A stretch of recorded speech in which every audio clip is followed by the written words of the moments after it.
Akshaya Tritiya 30 April ବୁଧବାର ଦିନ ତୁଳସୀ ଗଛ ମୂଳରେ ପୋତି ଦିଅନ୍ତୁ ଏହି ଗୋଟାଏ ଜିନିଷ। କେବେ ବି ଧନର ଅଭାବ ରହିବ ନାହିଁ। ନମସ୍କାର ଦର୍ଶକ ବନ୍ଧୁ, ଆପଣ ସମସ୍ତଙ୍କୁ ମୋ ଚ୍ୟାନେଲକୁ ପୁଣି ଥରେ ସ୍ୱାଗତ କରୁଛି। ଦର୍ଶକ ବନ୍ଧୁ, ପବିତ୍ର ଅକ୍ଷୟ ତୃତୀୟାର ଆପଣ ସମସ୍ତଙ୍କୁ ଅନେକ ଅନେକ ଶୁଭେଚ୍ଛା ଏବଂ ଶୁଭକାମନା। ଦର୍ଶକ ବନ୍ଧୁ, ଏହି ଅକ୍ଷୟ ତୃତୀୟା ଦିନ ମା ଲକ୍ଷ୍ମୀଙ୍କର କୃପା ଆପଣଙ୍କ ଉପରେ ଏବଂ ଆପଣଙ୍କ ପରିବାର ଉପରେ ନିଶ୍ଚୟ ବଜାୟ ରହୁ। ଦର୍ଶକ ବନ୍ଧୁ, ଏହି ଅକ୍ଷୟ ତୃତୀୟା ଦିନ ଯଦି ଯେକୌଣସି ବି ବ୍ୟକ୍ତି ଏହି ଗୋଟାଏ ଜିନିଷ ତୁଳସୀ ଗଛ ମୂଳରେ ପୋତି ଦିଅନ୍ତି, ତାଙ୍କ ଘରର ସୁଖ ସମୃଦ୍ଧିକୁ କେହି ଅଟକାଇ ରଖିପାରିବେ ନାହିଁ। ଚାଲନ୍ତୁ ମୁଁ ଆପଣମାନଙ୍କୁ କହିବି କାହିଁକି ତୁଳସୀ ଗଛ ମୂଳରେ ହିଁ ଏହି ଜିନିଷକୁ ପୋତିବାର ମହତ୍ଵ ରହିଛି। ଏବେ ଦର୍ଶକ ବନ୍ଧୁ, ଏମିତିରେ ତ ବେଲବୃକ୍ଷ, କଦଳୀ ବୃକ୍ଷ, ଅଁଳା ବୃକ୍ଷ, ପିପଲ ଗଛ ଯାହାକି ସବୁ ଦେବବୃକ୍ଷ ସହ ସମାନ କରାଯାଇଛି। କେବଳ ତୁଳସୀ ଗଛ ମୂଳରେ କାହିଁକି ଏହି ଗୋଟାଏ ଜିନିଷ ପୋତିବା? ମୁଁ ଆଜି ଆପଣମାନଙ୍କୁ ୟାର ଏକ ସୁନ୍ଦର ଉପାୟଟିଏ କହିବି। ଅକ୍ଷୟ ତୃତୀୟା ଦିନ 2ଟା ପୂର୍ବରୁ ଆପଣଙ୍କୁ ଏହି ଉପାୟ କରିବାର ଅଛି। ଯେକୌଣସି ବ୍ୟକ୍ତି ଏହାକୁ କରିପାରିବେ। ଯଦି ବ୍ରହ୍ମ ମୁହୂର୍ତ୍ତରୁ କରିଦିଅନ୍ତି, ତେବେ ଆପଣ ତ ରାତାରାତି ଭାଗ୍ୟ ଚମକିଯିବ ବୋଲି ଭାବି ଦିଅନ୍ତୁ। ଏହି ଅକ୍ଷୟ ତୃତୀୟା ସୁନା ରୂପା କିଣିବାର ଏକ ସବୁଠାରୁ ଶ୍ରେଷ୍ଠ ଦିନ ଅଟେ। ଯଦି ଆପଣଙ୍କ ପାଖରେ ସେତିକି ସମ୍ବଳ ଅଛି, ନିଶ୍ଚୟ ଅକ୍ଷୟ ତୃତୀୟା ଦିନ କିଛି ଧାତୁ, ରୂପା କିମ୍ବା ସୁନାର ଘରକୁ ନିଶ୍ଚୟ ଆଣନ୍ତୁ। ଦର୍ଶକ ବନ୍ଧୁ, ଆପଣମାନେ ଯଦି ଏ ପର୍ଯ୍ୟନ୍ତ ଚ୍ୟାନେଲକୁ ସବସ୍କ୍ରାଇବ୍ କରିନାହାନ୍ତି, ନିହାତି ସବସ୍କ୍ରାଇବ୍ କରନ୍ତୁ। ପାଖରେ ଥିବା ବେଲ୍ ଆଇକନକୁ କ୍ଲିକ୍ କରି ଭିଡ଼ିଓକୁ ଗୋଟିଏ ଲାଇକ୍ଟିଏ କରିଦିଅନ୍ତୁ। ଏବେ ମୁଁ ଆପଣମାନଙ୍କୁ କହି ରଖୁଛି ଯେ ଯଦି ଆପଣମାନେ ଅକ୍ଷୟ ତୃତୀୟାର ପୂଜା ଲକ୍ଷ୍ମୀ ପ୍ରାପ୍ତି ପାଇଁ କିପରି କରାଯିବ ଜାଣିନାହାନ୍ତି, ଥରୁଟିଏ ମୋ ଚ୍ୟାନେଲକୁ ଯାଆନ୍ତୁ। ଭିଡ଼ିଓଟି ଅଲରେଡ଼ି ଅପଲୋଡ଼ ହୋଇସାରିଛି। ଆପଣମାନେ ଥରୁଟିଏ ସେହି ପୂଜାବିଧିକୁ ଦେଖନ୍ତୁ। ଲକ୍ଷ୍ମୀ ପ୍ରାପ୍ତି ପାଇଁ ଥରୁଟିଏ କରନ୍ତୁ। କର୍ମ ଯେତିକି ଦରକାର, ଧର୍ମ ବି ସେତିକି ଦରକାର। ଆମେ କେତେ କର୍ମ କରୁଥିବା, ଯଦି ଧର୍ମ ବି ନଥିବ ଏବଂ ଯଦି ପୁଣ୍ୟ କରିପାରିନଥିବା, ଈଶ୍ୱରଙ୍କର ଆଶୀର୍ବାଦ ନଥିବ, ସେହି କର୍ମ କେବେ ବି ଆମକୁ ପ୍ରାପ୍ତ ହେବ ନାହିଁ। ଅର୍ଥାତ୍ କର୍ମର ଫଳ ସଠିକ ରୂପରେ ଆମେ ପାଇପାରିବା ନାହିଁ। ସେଥିପାଇଁ ଈଶ୍ୱରଙ୍କର ସାଥ ବି ନିହାତି ଦରକାର ଅଟେ। ଈଶ୍ୱରଙ୍କର ଆଶୀର୍ବାଦ ବି ଆମକୁ ବହୁତ ଦରକାର ଅଟେ। ଚାଲନ୍ତୁ ଦର୍ଶକ ବନ୍ଧୁ, ଜାଣିବା ସେହି ସୁନ୍ଦର ଜିନିଷଟି। ପ୍ରଥମ କଥା ତ ଅକ୍ଷୟ ତୃତୀୟା ଦିନ କୃଷି ଭାଇମାନେ ପ୍ରଥମ କରି ନିଜର ଜମିରେ କ୍ଷେତି ଆରମ୍ଭ କରିଥାନ୍ତି। ପ୍ରତ୍ୟେକଙ୍କ ଆଡ଼େ ଏହି ଦିନଟି ଅଲଗା ଅଲଗା ପ୍ରକାରର ପାଳନ କରାଯାଏ। ଏହି ଦିନ 7 ପ୍ରକାରର ମଞ୍ଜିକୁ ଭଜାଯାଏ, ଏହାକୁ ଭଗବାନଙ୍କ ପାଖରେ ପୂଜା କରାଯାଏ ଏବଂ ଖାଇ ବି ଥାନ୍ତି। ଏହି ଦିନ ଚାଷୀ ଭାଇମାନେ ନିଜର ଜମିକୁ ଯାଇ ପୂଜା କରିଥାନ୍ତି ଏବଂ ହଳ ଆରମ୍ଭ ବି କରିଥାନ୍ତି। ଏହି ଅକ୍ଷୟ ତୃତୀୟା ଦିନ ଆପଣ ନୂତନ ଘର ଯଦି କିଣିବା ପାଇଁ ଚାହୁଁଛନ୍ତି, ଯଦି ଏହି ଦିନ ଗୃହ ପ୍ରବେଶ କରିବା ପାଇଁ ଚାହୁଁଛନ୍ତି, ଯେକୌଣସି ବି ନୂଆ କାମ ଆପଣ କରିବା ପାଇଁ ଚାହୁଁଛନ୍ତି, ଏହି ଅକ୍ଷୟ ତୃତୀୟା ଦିନଟି ସବୁଠାରୁ ଶ୍ରେଷ୍ଠ। ଅର୍ଥାତ୍ ବିନା ପାଞ୍ଜି ଦେଖିକରି ଆପଣ କରିପାରିବେ। ଯଦି ଘରେ ଭଗବାନଙ୍କର କିଛି ଫଟୋ କିମ୍ବା ମୂର୍ତ୍ତି ଆଣିବା ପାଇଁ ଚାହୁଁଛନ୍ତି, ଏହି ଅକ୍ଷୟ ତୃତୀୟା ଦିନ ନିଶ୍ଚୟ ଆଣନ୍ତୁ। ଅକ୍ଷୟ ତୃତୀୟା ଦିନ ମା ଲକ୍ଷ୍ମୀଙ୍କୁ ଏବଂ ପ୍ରଭୁ ନାରାୟଣଙ୍କୁ ସମର୍ପିତ କରାଯାଇଛି। ଯଦି ମା ଲକ୍ଷ୍ମୀଙ୍କର ଆପଣ ପିତ୍ତଳର ମୂର୍ତ୍ତି ଆଣିବା ପାଇଁ ଚାହୁଁଛନ୍ତି, ଏହି ଅକ୍ଷୟ ତୃତୀୟା ଦିନ ତ ନିଶ୍ଚୟ ଆଣନ୍ତୁ। ଏହାର ବିଶେଷ ମହତ୍ଵ ରହିଛି। ଏବେ ଦର୍ଶକ ବନ୍ଧୁ, ଚାଲନ୍ତୁ ପ୍ରଥମ କଥା ଯେ ତୁଳସୀ ଗଛ ମା ଲକ୍ଷ୍ମୀ କେଉଁଠାରେ ବାସ କରନ୍ତି? ପ୍ରଥମ କଥା ଆମ ଘରର ତୁଳସୀ ଗଛ ପାଖରେ। ଦ୍ୱିତୀୟରେ ଯେଉଁ ଘରେ ସଫା ସୁତୁରା ଥାଏ, ତୃତୀୟରେ ଘରେ ଯେଉଁ କୁଲା ଥାଏ, ଚତୁର୍ଥରେ ଘରେ ଯେଉଁ ଶିଳା ଥାଏ, ପଞ୍ଚମରେ ନାରାୟଣଙ୍କ ପାଖରେ ଯେଉଁଠି ନାରାୟଣଙ୍କର ଭଜନ କୀର୍ତ୍ତନ କରାଯାଏ, ଯେଉଁ ଘରେ ନାରାୟଣଙ୍କର ପୂଜା କରାଯାଏ, ନାରାୟଣଙ୍କୁ ଯଥାଚିତ ପୂଜା କରାଯାଏ, ନାରାୟଣଙ୍କର ସେବା କରାଯାଏ, ସେଠି ମା ଲକ୍ଷ୍ମୀ ଥାନ୍ତି। ଏବଂ ଯେହେତୁ ତୁଳସୀ ଗଛ ଭଗବାନ ନାରାୟଣଙ୍କର ବହୁତ ପ୍ରିୟ ଅଟେ, ସେଠି ମା ଲକ୍ଷ୍ମୀଙ୍କର ବାସ ମଧ୍ୟ ଅଟେ।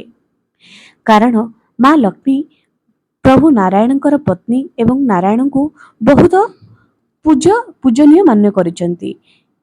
ତେଣୁ ଏହି ତୁଳସୀ ଗଛ ମୂଳରେ ଅକ୍ଷୟ ତୃତୀୟା ଦିନ ଆପଣମାନଙ୍କୁ ଏହି ଗୋଟାଏ ଜିନିଷ ପୋତି ଦେବା ଦ୍ୱାରା ଭାଗ୍ୟରେ ଉନ୍ନତି ଆସିବ। ଯଦି ଆମେ ସକାଳ ସମୟରେ 1 ଟଙ୍କିଆ କଏନ୍ ଭିଡ଼ିଓକୁ ଏତିକି ହିଁ ଶୁଣି ଆପଣମାନେ ସ୍କିପ୍ କରନ୍ତୁ ନାହିଁ, ପୁରା ଶୁଣନ୍ତୁ।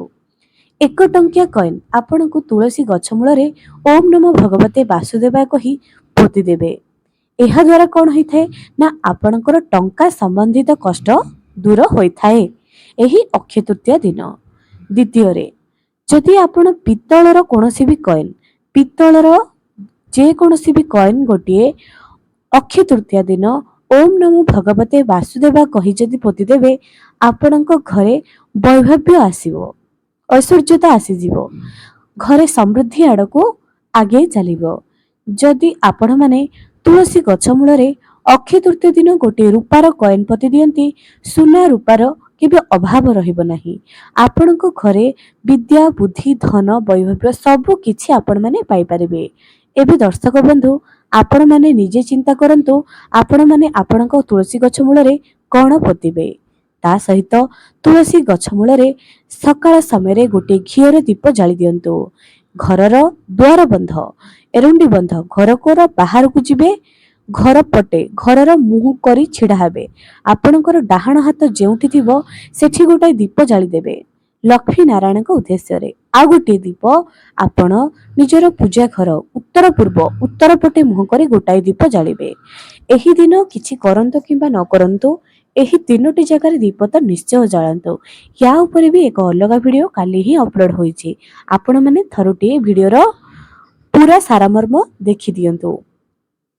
ଏବେ ଦର୍ଶକ ବନ୍ଧୁ, ଆପଣମାନେ ଏହି ଛୋଟିଆ ଉପାୟଟା ନିଶ୍ଚୟ କରିପାରିବେ ଏବଂ ଏହି ତୁଳସୀ ଗଛ ମୂଳରେ ଓମ୍ ନମୋ ଭଗବତେ ବାସୁଦେବାୟ କହି ଗୋଟିଏ ମୋଲି ବା ଧାଗା 11 ଥର ଗଣ୍ଠି ପକାଇବେ। ଓମ୍ ନମୋ ଭଗବତେ ବାସୁଦେବାୟ କହିବେ, ଗୋଟାଏ ଗଣ୍ଠି ପକାଇବେ। ଏମିତି କରି 11 ଥର ଗଣ୍ଠି ପକାଇ ହଳଦୀରେ ବୁଡ଼ାଇ ଦେବେ। ତାହାକୁ ତୁଳସୀ ଗଛ ମୂଳରେ ଓମ୍ ନମୋ ଭଗବତେ ବାସୁଦେବାୟ କହି କରି ନିଶ୍ଚୟ ପୋତି ଦିଅନ୍ତୁ। ଏହା ଦ୍ୱାରା କ'ଣ ହୋଇଥାଏ ନା ଭଗବାନ ବିଷ୍ଣୁଙ୍କର ଆଶୀର୍ବାଦ ମିଳିଥାଏ। ଆପଣଙ୍କ ମନରେ ଯାହା ବି ମନସ୍କାମନା ଅଛି ତାହା ପ୍ରଭୁ ନିଶ୍ଚୟ ଦୂର କରନ୍ତି। ଅକ୍ଷୟ ତୃତୀୟା ଦିନ ଯଦି ଆପଣ କ୍ଷୀରି ପ୍ରସ୍ତୁତ କରି ମା ଲକ୍ଷ୍ମୀଙ୍କୁ ଭୋଗ ଦେବେ, ଏହା ସବୁଠାରୁ ଶ୍ରେଷ୍ଠ ମନେ କରାଯିବ। ବହୁତ ଭଲ ଏବଂ ସୁନ୍ଦର ଉପାୟଟିଏ। ଯେତେ ବି ଗରିବୀ ସମସ୍ୟା ଥାଉ ନା କାହିଁକି, ଯଦି ଆପଣ ଏହି ଗୋଟାଏ ଜିନିଷ ମା ଲକ୍ଷ୍ମୀଙ୍କୁ ସମର୍ପଣ କରିଦିଅନ୍ତି, ଆପଣଙ୍କର ଭାଗ୍ୟରେ ରାତାରାତି ଉନ୍ନତି ଆସିବା ପାଇଁ ହବ।